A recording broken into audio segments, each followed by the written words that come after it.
Hi there, I'm Harry and welcome back to English in a Minute. Today we're going to talk about words so and therefore. We're going to look at the similarities and also the differences, and as always give you some examples. When we use so, we use it when we're talking about results. For example, it is not raining, so I'm going to go for a walk. It is not raining, and then the result, so I'm going to go for a walk. He was the best candidate, so he got the job. He was the best candidate, and the result, so he got the job. He didn't return my call, so I guess he doesn't want to meet me.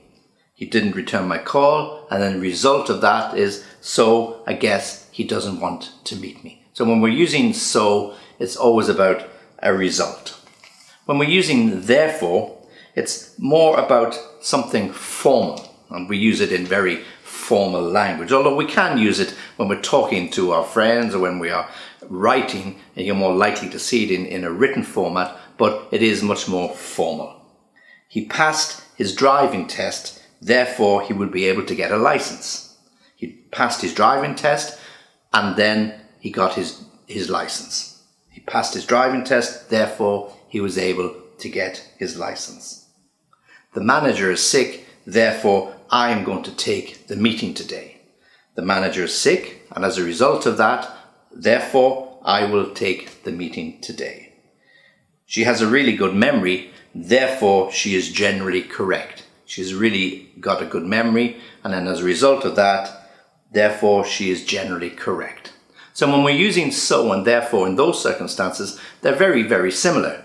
So is much more informal, and therefore is much more formal, but very, very similar. But there are differences. So is much more flexible. For example, we can use so when we want to put some emphasis on something.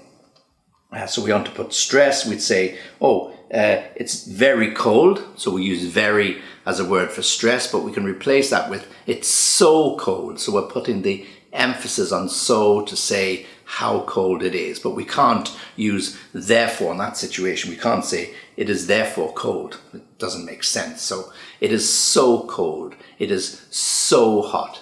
He is so nice. So we're using it in that sense as an emphatic word to emphasize the particular situation, cold, hot, or whatever it might be. I have missed the bus, so what am I going to do? So in this situation, we're using so as a question, okay? I've missed the bus, so what am I going to do next? I'm going to get a taxi or I'm going to walk. We can't say I've missed the bus, therefore what am I going to do next? It just doesn't suit, it doesn't fit. So it demonstrates how flexible so is, and in these situations, so and therefore are different. Okay, so as always, subscribe to our channel. Join us on www.englishlessonsviaskype.com, and don't forget that you can also buy our very two extensive grammar courses which you'll find underneath.